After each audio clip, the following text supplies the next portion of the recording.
Good afternoon, everyone. We hope you're having a great day. It's my high privilege to introduce to you our distinguished leader here at the Department of State, the Honorable Secretary of State John F. Kerry, and our special guest, Ben.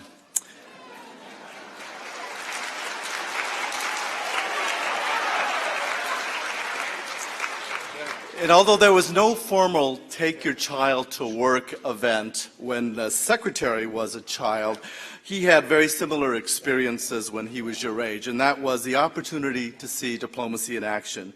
And so after many years of school and a lot of hard work, including distinguished service as in the U.S. Senate, Secretary Kerry now leads the department's worldwide efforts to promote peace, security, environmentally responsible development, human rights, and shared prosperity.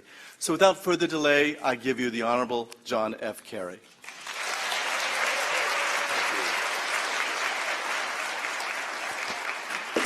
Arnie, thank you very, very much. Good morning, everybody. Good morning. How are you doing? We've never been better off than with all of these part-time employees. He wants to work here. He does work here. Ladies and gentlemen, this is not a diplomat. This is a diplomat. And he's great. He's a lot of fun. He's met a lot of prime ministers and foreign ministers, and they're all shocked. But unlike the foreign ministers, if I scratch him behind his ears, he's very happy. If I try that with them, I'm in trouble. But he's a good guy. Welcome. This is a special day. We love this day around here. And I want to begin by thanking all of you kids who are so extraordinarily supportive of your parents. And I know you are, right? You make your bed, you clean up your room, you take, right? No. Your parents do extraordinary work. I want you all to know that.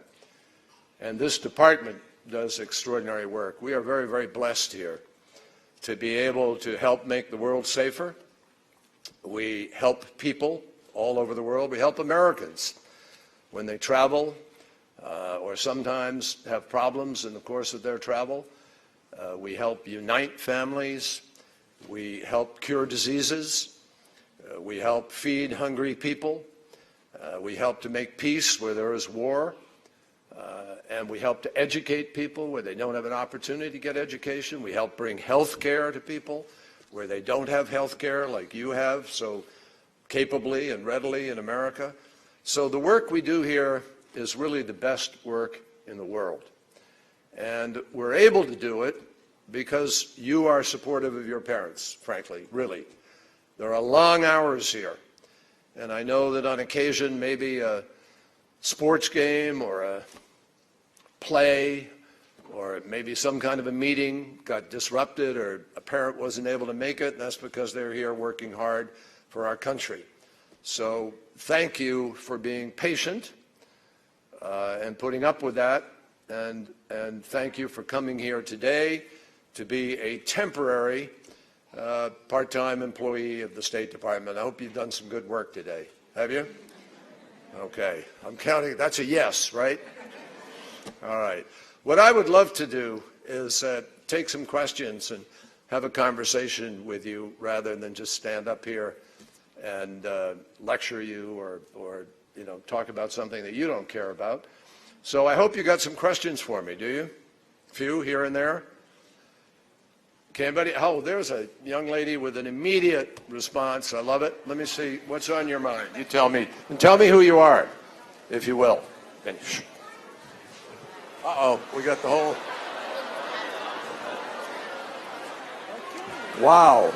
Okay, let me... Hold on, everybody. Hello?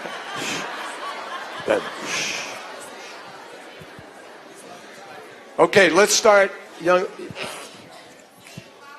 Hi there, young lady, how are you? So you ready to go? Tell us who you are. My name is Anna. Anna, how old are you? I have a question about Ben. How old are you? I'm 9. 9, okay. She has a question about Ben. You know, somebody warned me. There's an old saying, never go out on stage with an animal, because He would absolutely upstage you every single time. And It doesn't matter what you do. In my school, we have a stage in the lunchroom, and they brought kangaroos up there for a field trip. Is that right? What happened? Was it good? Yeah, we got to pet them. You got what? We got to pet them. Cool. That's great. So How- what is the question you wanted to ask? How old is Ben? Ben turned 3 last week. He was 3 years old on Earth Day, Can I pet him? which is pretty neat. Right? Yeah. He's 3 years old, and he's starting to behave better. He's not as obstreperous as he used to be. So you can see, last time, remember when I brought him here? I think he was jumping all around. He almost upset the podium and everything else.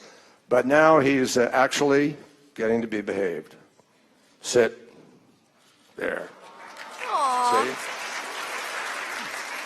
Anyway, who's next? We have another question? Yeah, over here. My name is Vivian. Vivian, how old are you? I'm 9. Good. How we got all the 9-year-olds up here? Okay. On your plane, do they have like beds and stuff? Well, you're opening a very, very sore subject. Because, yes, there is a bed, one bed. And you can probably guess who gets it. The plane is it's a great plane, and the Air Force does an extraordinary job of flying us around the world. As you know, I've flown now more than 1 million miles since I've been secretary, and we've been to over 81 countries.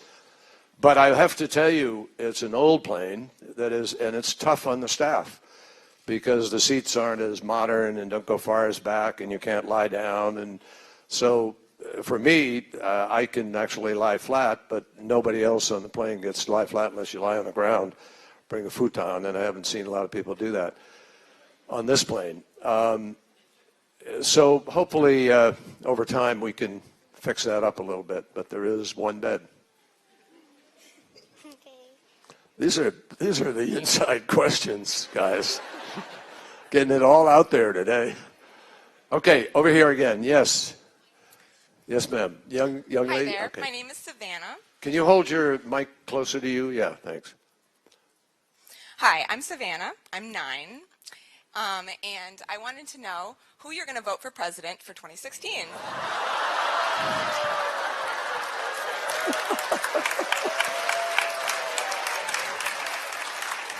Okay.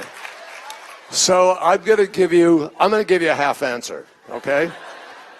I'm not allowed to get into politics, and I don't get into politics, but it is well known that I work for President Obama. President Obama is a Democrat. I was elected to the Democrat Senate, and I served, and I ran for President of the United States as a Democrat. So you can count on the fact I will be voting for the Democrat, okay? Thank you. Susanna, that was a great question. Thank you. Great for everybody but me. No. Yes. Yeah. Hi, I'm Mimi. I'm 10. 10. I was wondering how many treaties you've signed, or if any. Treaties. Well, I actually don't. I've signed one non-treaty, which was the climate change agreement that we just signed in New York. It's not a treaty. It's an agreement, a political agreement. And I initialed or signed the agreement on the Iran nuclear agreement when we did that in Vienna. So those are two. Hey, Ben, come here, Ben. Come on. Sorry. Ben. Do you have a dog? Dogs. You have a dog at home? I think he smells your dog. Ben, come on, stay here. Okay.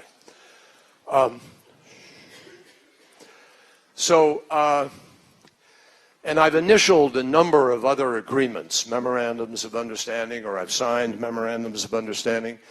But formal treaties, we have not passed or signed any formal treaty since I've been Secretary of State. I did, when I was in the Senate, work on ratifying a treaty on arms control, the START agreement, which we passed in the United States Senate, which was formally signed by the President and sent to the Senate for ratification. Okay? Got it. Hey, Ben. Hey, Matt, you want to just hold on to him for a bit? Benny, come on. He's not a dog. He's a guy. Okay. Who else? Yes. My name is Evie, and I'm 10 years old, and I was wondering if you bring Ben with you when you go places, or what is the weirdest place you've ever been to? What is the what? The weirdest place you've ever Weirdest been place? I can't tell you that because I'll never be allowed to go there again, even if I want to. So we have to keep that one a secret, okay? But I would love to take Ben with me. I don't know how he would do on a 12 or 13-hour flight, so that might be a little difficult. But the problem is that most countries, a lot of countries, have quarantines. And so you can't just land with your dog and say, here I am, and also a lot of hotels are not dog friendly and so on and so forth. So I wind up not doing that, and I think he's a lot happier having a chance to romp around back home. But I miss him. It's hard, to go. And he stands at the door. I've had pictures sent to me, Ben's missing you, and there he is at the door, making me feel really lousy. But he does pretty well with it. Thank you for a good question. I want to know from you guys, by the way. I want somebody to tell me what you think, based on any conversations you've had with your parents, or what you just think in general, looking at the world. What do you think we should be doing at the State Department that could help make the world better? Anybody have an idea about that? Right back there, that gentleman. You come on up. I'm going to push you up to the front of the line for a minute. I just want to hear from you guys a little bit. Okay, what's your name? Marshall. Yep. How old are you, Marshall? I'm 12. Okay.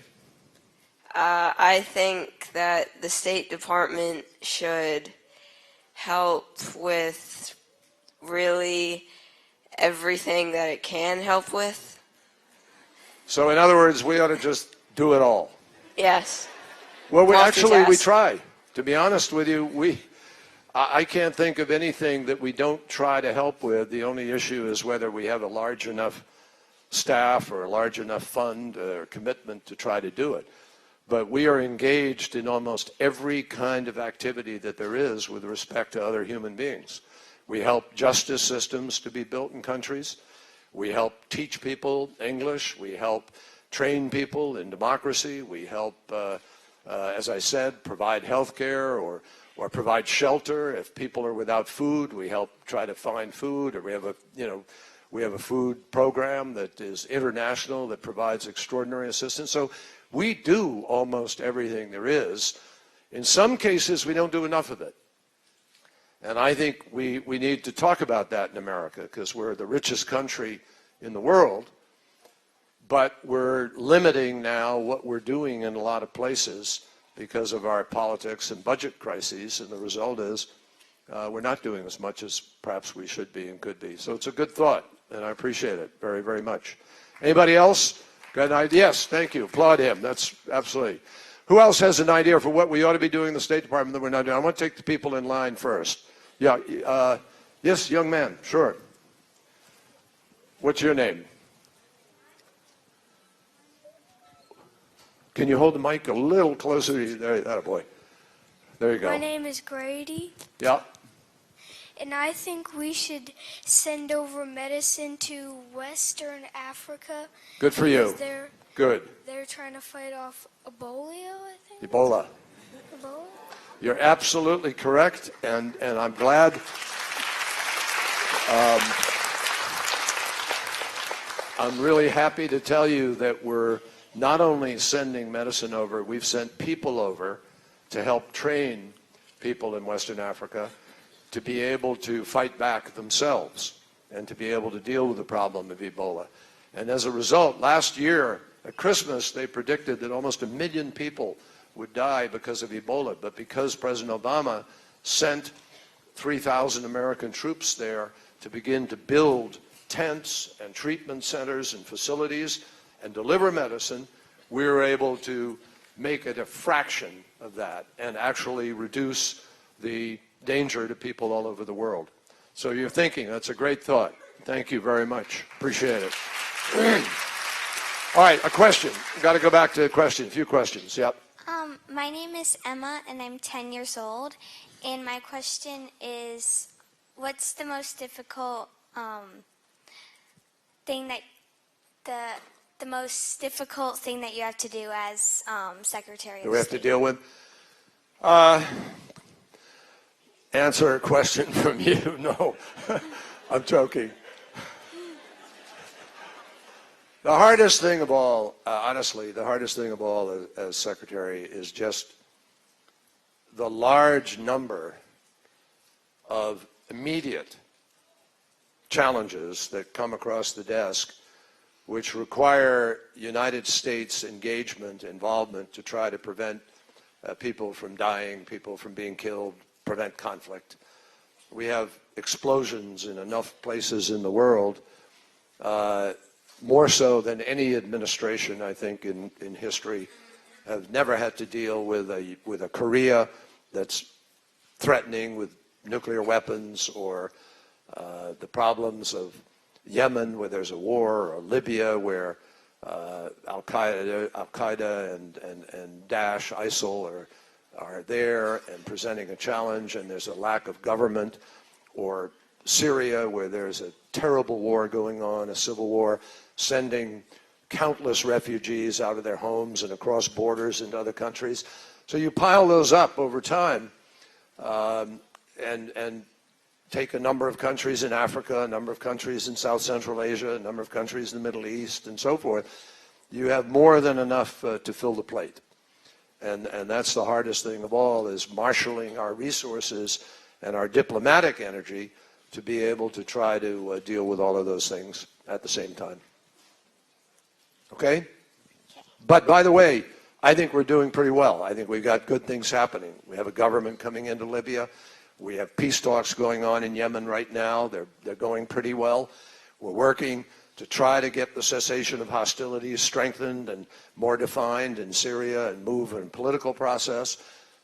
We've moved with China to get a stronger response to what is happening in North Korea. So in each place we have responses. We have things that are happening. Again, it's just the question I answered earlier to the gentleman a moment ago, is how much we have to do, how quickly, and whether we're getting enough of it done fast enough. That's always the question. Thank you. Over here. Hello, how are you? I'm good. My name is Hope Titus, and I'm 8 years old. And my question is, what was your favorite place that you traveled? Well, Hope, I got to tell you, I love. First of all, I love traveling. I've traveled since I was just a little bit older than you, when my father was in the Foreign Service, and I traveled and went over to Europe, to Berlin.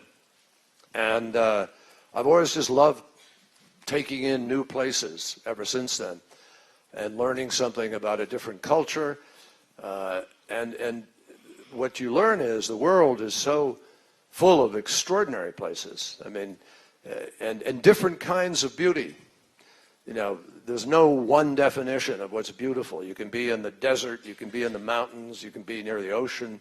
There are all kinds of different places that strike you. So I cannot pick one single place. I really can't.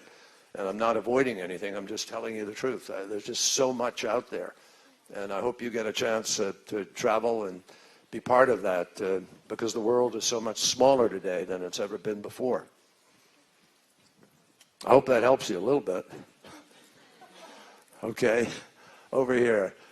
And I want somebody else to give me an idea for the State Department. So keep thinking as you're here. Hello. Hi, young lady. How are you? My name is Angel, and I'm 8 years old. And I want to know if people ever ask to work with you. If people ever ask what?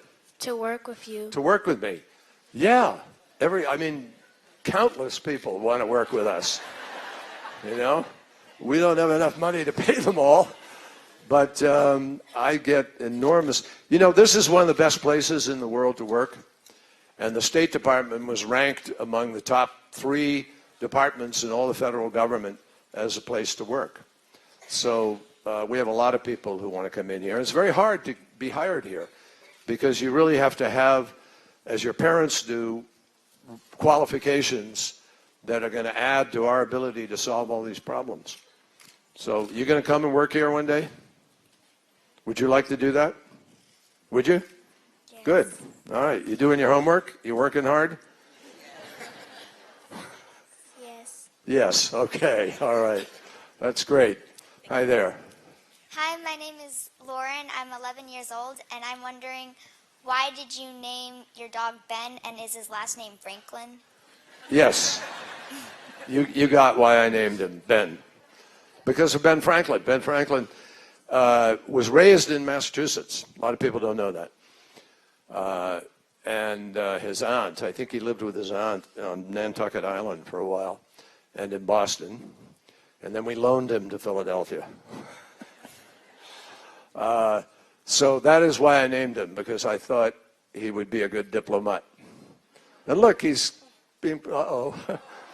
I just motioned to him. He's ready to go. Do you have a dog? No, but I want one. You want one? Okay, parents. I probably have a lot of parents here. I've probably gotten into trouble. You're all going to go home and say, I want a dog like Ben. Anyway, okay. Okay. Hi.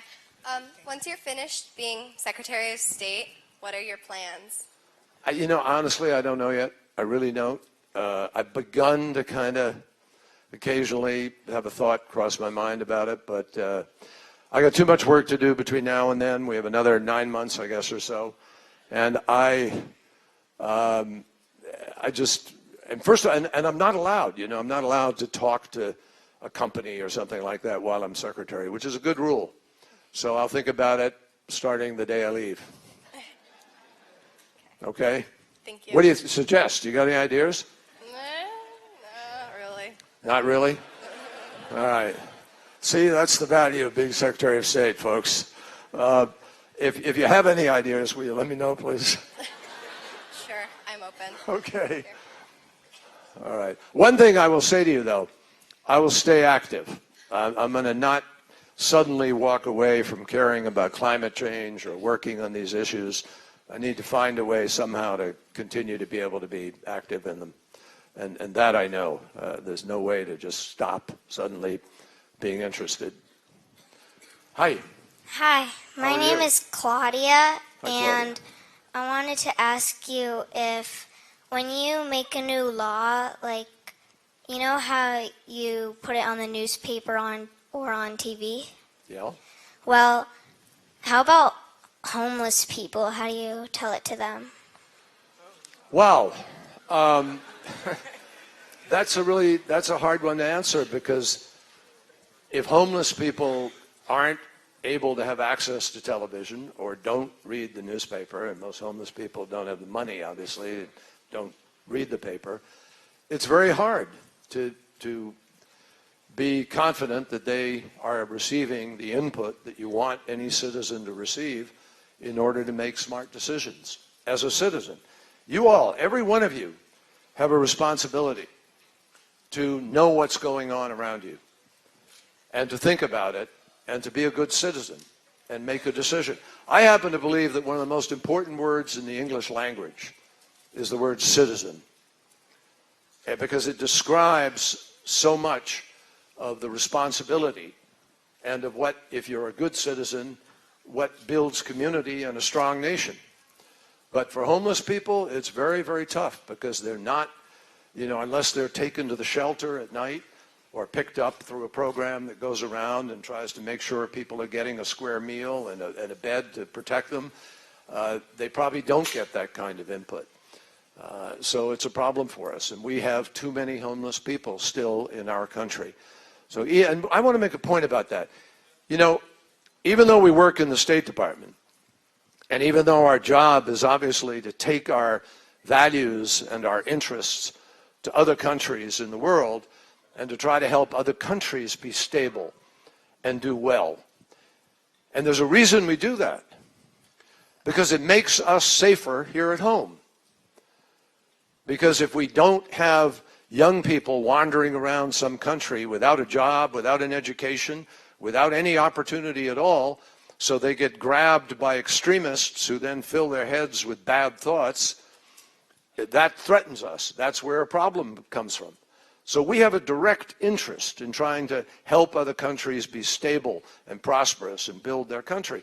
But we always, no matter what, have an interest greater in making sure we're doing the right things at home to be strong here. And we all carry that dual responsibility no matter what. So we have to do both at the same time. But you raise a very good question about homeless. It's been something that has perplexed people for a long time. And part of the problem of homelessness is a problem with the absence of adequate mental health care in the United States.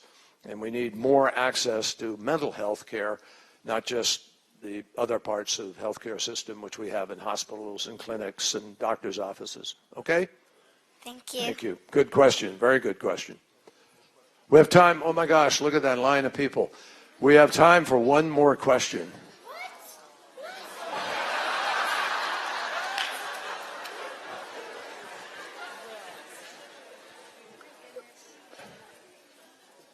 I got a little flexibility, right? Not much, sir. See what happens? We're going to make it a little flexibility. I got to take a couple more questions. You know what I'm going to do? Because I want to be fair. Way back there, you have your hand up, young lady with the blue dress on, blonde hair, and you're really anxious to ask a question. So I want you to come down to the mic, and I'm going to break the line a little bit here. I'm not. You really have a question, don't you? All right, I'll come back to you. Go ahead and ask your question, and then we'll get the... Where is she? So, what did what made you think that you wanted to be Secretary of State? Not becoming President of the United States. So,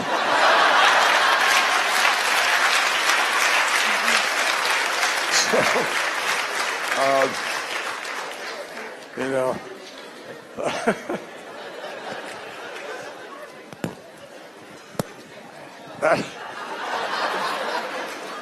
Actually, I'll tell you the truth. I'm going to tell you the truth.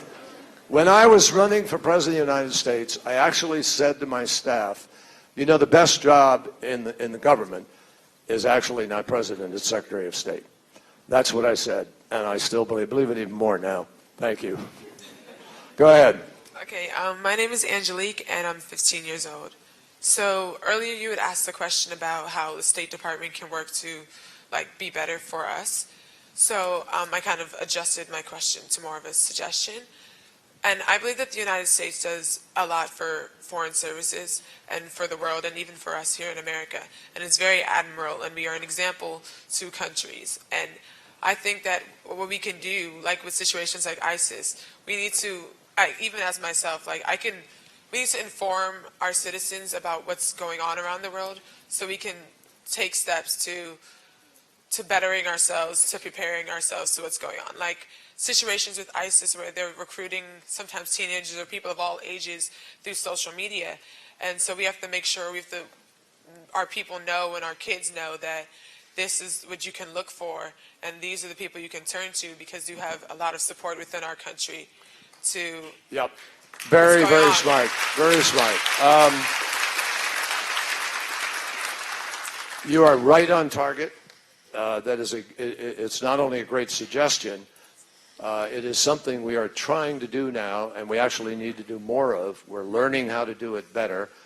We are working with other countries, some in the Middle East, some in Asia, to develop centers where we have people who speak the native language who are engaged in responding on the social media and putting up counter messages, counter narrative. And so your idea is absolutely on point because we have people who have left the United States, left Australia, left Canada, left Germany, left France, left other countries, seduced, because they were reached by the social media and encouraged to go do this, and they've gone to Syria to join ISIL and fight. Now, almost all of them have wound up being hugely disappointed and greatly disillusioned when they get there and they see what happens, because what ISIL has been telling them turns out to be a big lie. And they realize it. And so many have been able to break away and come back, and they are now the most powerful voices that go on the social media and tell other people what it's really like. And the result is that there's been a big reduction, even though some people still are going, there's a big reduction in the numbers of people that are choosing to go. So you're right on target. It's a great idea, and we're going to do everything we can to grow that idea as big as we can. Now, there's still a lot of hands up, and folks, I actually have to go back to work. So let me just thank all of you who wanted to ask a question. Here's what I'm going to ask you. If you're willing to write down your question and give it to the Director General of the entire State Department, or whoever you're with today, your parents, give it to him, I promise you, and put an address on it, we'll get you an answer to your question. Fair enough? Is that a deal? Please join me in thanking the Secretary. Thank you very much.